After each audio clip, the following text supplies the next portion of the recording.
नमस्कार, मी आहे अजय दिगंबर पवार, दबंग मराठी या यूट्यूब चॅनलचा संपादक. असं म्हणतात की डॉक्टर हा देवानंतर त्याचं स्थान दुसरं आहे. परंतु माझ्यासोबत जे आहेत हिरा पेटाडे यांचा डॉक्टरांबद्दल असणारा अनुभव हा वेगळाच आहे. सर्व डॉक्टर वाईट असतात असं नसतं, परंतु गेल्या काही महिन्यापासून हिरा पेटाडे यांच्याबरोबर जी दुर्दैवी घटना घडली ती तांत्रिकदृष्ट्या वेगळी असू शकते, पण जाणून बुजून पैशाच्या लालचीपोटी पेशंटला म्हणजेच रुग्णाला विनाकारण त्रास देण्याचं जे धोरण सध्या काही डॉक्टरांनी बार्शी शहरातल्या अवलंबलंय ती गोष्ट डॉक्टरी पेशाला काळेबा फासणारी आहे.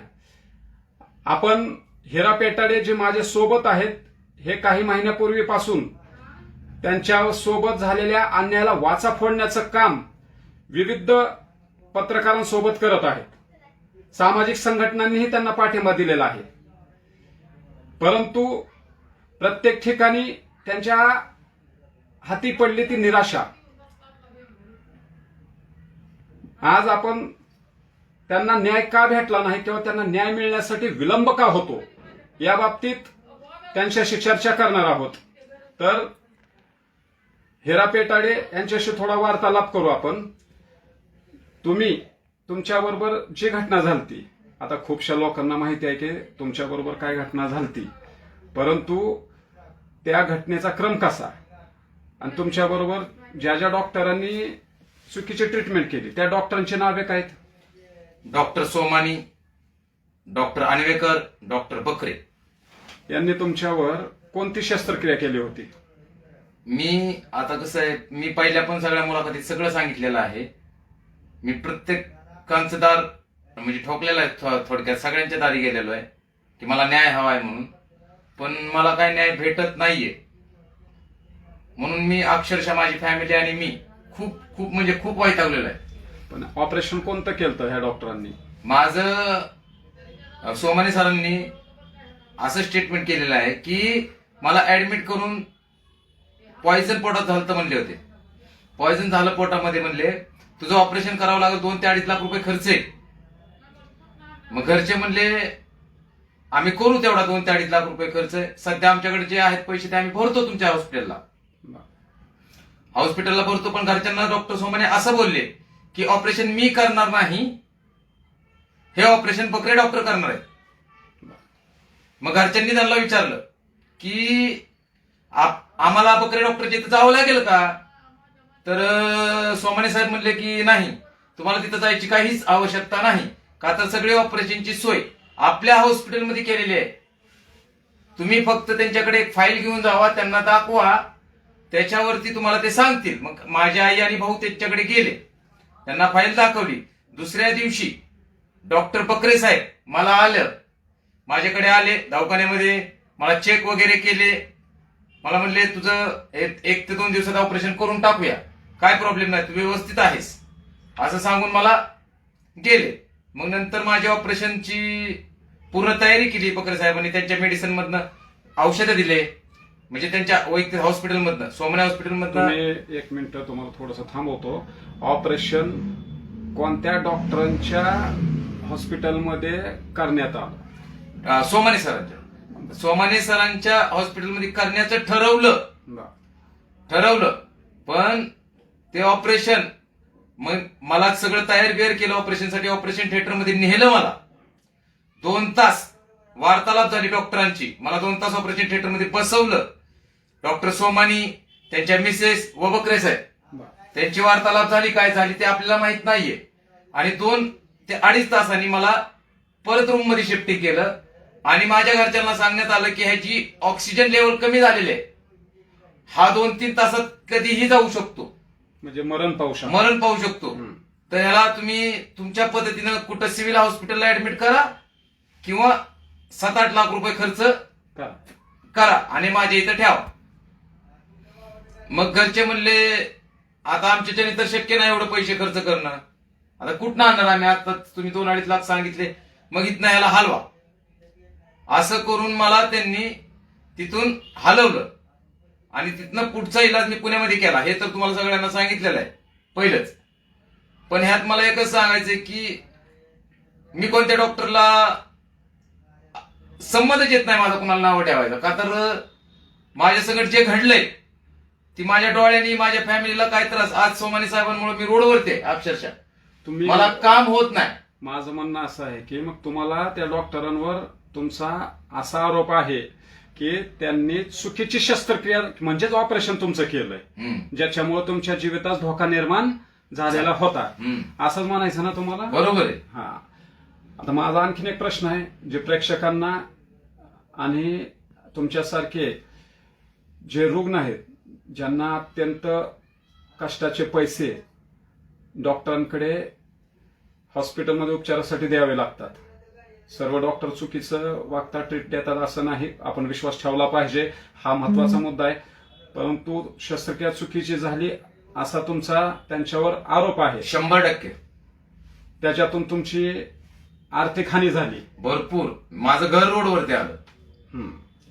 मग आणखी एक प्रश्न आहे, या बाबतीमध्ये तुम्ही चुकीचं ट्रीटमेंट झालं ह्याच्या अनुषंगाने तुम्ही कोणाकोणाला तक्रारी दिल्या? आपल्या बार्शीतल्या तहसीलदार साहेबांना दिल्या, बा. परत पोलीस स्टेशनला अर्ज दिले, आंदोलनं केली, तरी पण मला न्याय मिळण्याचे काही संकेत वाटत नाही. माझा आणखीन एक प्रश्न असा आहे की बाबा तहसीलदारांनी तुमच्या ह्या तक्रारीवर चौकशी नेमलेली आहे, टीम नेमलेली आहे चौकशीसाठी, असं मी ऐकलंय. आणि तुमच्या काही लाईव्हच्या माध्यमातून मी हे अगोदर पाहिलंय की कमिटी नेमली. कमिटी तहसीलदार साहेब मला म्हणलेले आहेत, कमिटी नेमलेली आहेत. माझा आणि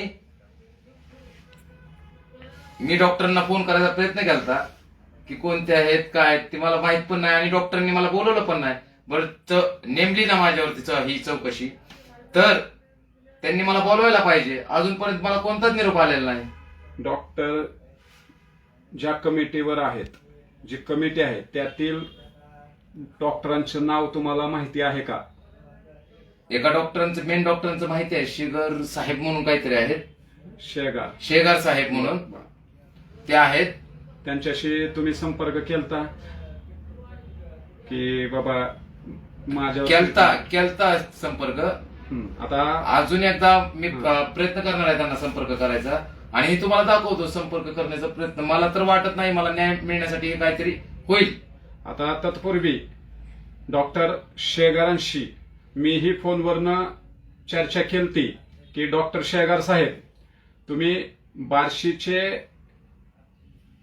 जे हिरा पेटाडे आहेत यांच्यावर चुकीची शस्त्रक्रिया झाली म्हणून तुमची कमिटीच्या प्रमुखपदी निवड केलेली आहे. या बाबतीत तुम्ही कधी तुमच्या कमिटीमार्फत कामकाज सुरू करणार? त्यांचं उत्तर होतं की डॉक्टर शेगारांचं उत्तर होतं, हे पहिल्यांदा मी क्लिअर करतो, शेगारांचं उत्तर असं होतं की लवकरात लवकर आम्ही बार्शीमध्ये येऊ आणि हिरा पेटाड्याशी चर्चा करू, डॉक्टरांशी चर्चा करू. सविस्तर चर्चा झाल्यानंतर योग्य तो अहवाल मान्य सिव्हिल सर्जन साहेबाला देऊ. पण गेल्या 15 दिवसापासून मी 2 ते 3 फोन डॉक्टर शेगार, जे मूळचे सोलापूरचे आहेत असं त्यांनी मला सांगितलंय, याबाबत मला कन्फर्म नाही, पण त्यांच्याकडून जे उत्तर मला मिळालं त्याबाबतचे अधिक पुरावे माझ्याकडे आहेत. मग त्यांनी सोमवार ते मंगळवार म्हणजे ऍज युजल टुडे बुधवार, मग आज जर बुधवार असेल तर 15-20 दिवस झाले ते फोनवर म्हणतात की आम्ही हिरा पेटाड्यांशी चर्चा करू. जे हिरा पेटाडे ह्या रुग्णासोबत डॉक्टरांकडून चुकीची शस्त्रक्रिया करण्यात आलेली आहे, म्हणजे त्यांचा प्राण जाता जाता राहिला. ते त्यांच्या मिसेसचं कुंकू बलोत्तर, आईबापांचे आशीर्वाद याच्यामुळे ते जगले.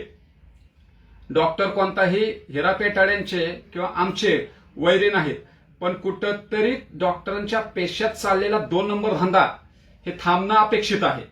हल्ली तर स्किन डॉक्टर असतील, हार्टचे डॉक्टर असतील, मेंदूचे डॉक्टर असतील, कुठलेही मोठे मोठे डॉक्टर बार्शी शहरातले असतील, हे त्यांच्याच हॉस्पिटलमध्ये असणारे मेडिकल, औषध गोळ्यांचं मेडिकल, येथूनच त्या गोळ्या मिळतात.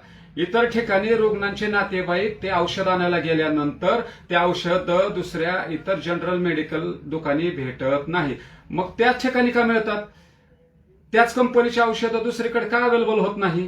कारण यातून माझा तर असा समज झालेला आहे किंवा रुग्णांचा असा समज आहे की यातून जे किंमत अपेक्षित आहे त्यांना, समजा उदाहरणार्थ एक 100 रुपयाची गोळी आहे तर तिथंच मिळते आणि त्याच गोळीची किंमत बाहेर जनरली बाजारामध्ये 50 रुपये असते, एका गोळीची नसते. पण एक उदाहरण देतोय मी.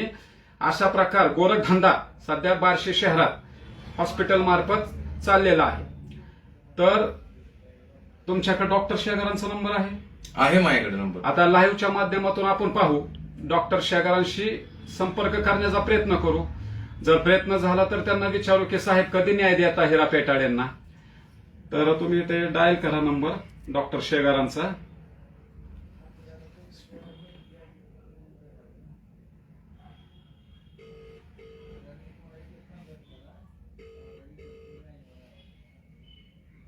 हॅलो, हा सर, पेठाडे बोलतोय.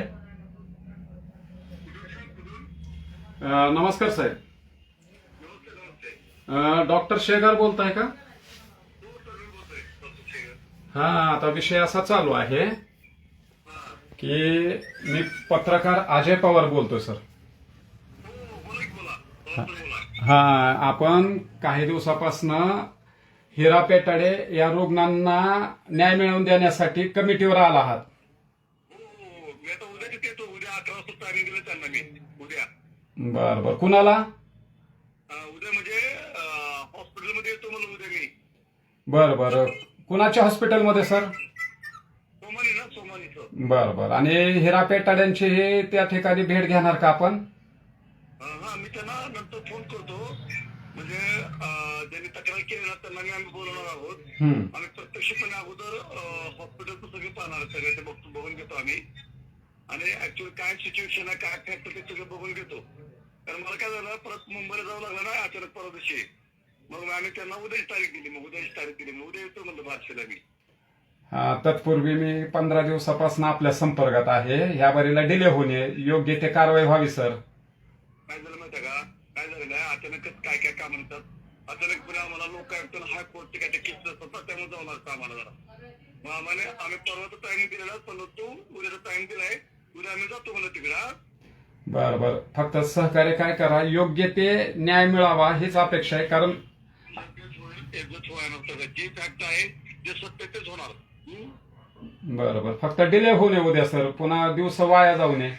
नाही जाणार. मला तुमच्या तुमच्यापेक्षा माझ्या हाताला जखम हाताला सुद्धा मी उद्या येतोय. काय सांगाल तुम्हाला? बर बर, धन्यवाद. असंच हात मला वळवता येत नाही, पण मी तरी उद्या तारीख दिली ना, उद्या जायचं मला आपल्या कशा परिस्थितीमध्ये. बर बर, तरी तुमची ही तब्येतीची नाही सर, तुमच्या तब्येतीची ही काळजी घ्या आणि आम्हाला आम्हाला म्हणण्यापेक्षा रुग्णाला सहकार्य करा. आम्ही जाऊन ते सगळे फॅक्ट बघतो आम्ही सगळ्या. ठीक आहे, धन्यवाद सर. हा, तर हे होते डॉक्टर शेगार. आता उद्या येतो म्हणलेत, लाईव्हच्या माध्यमातून तुम्ही बी ऐकलंय. तर ते यावे, हिरा पेटाड्यांना न्याय मिळावा. जर तुम्हाला तातडीनं न्याय नाही मिळाला तर तुमची पुढची दिशा कशी असेल? मी आता साहेब पुढची दिशा एकच ठेवलेली आहे. मी अक्का रोडवरती तर आलेलो आहे. आता माझी इच्छा अशी आहे की आता मी तर जगू शकत नाही का, तर माझी फॅमिली, माझी लेकरं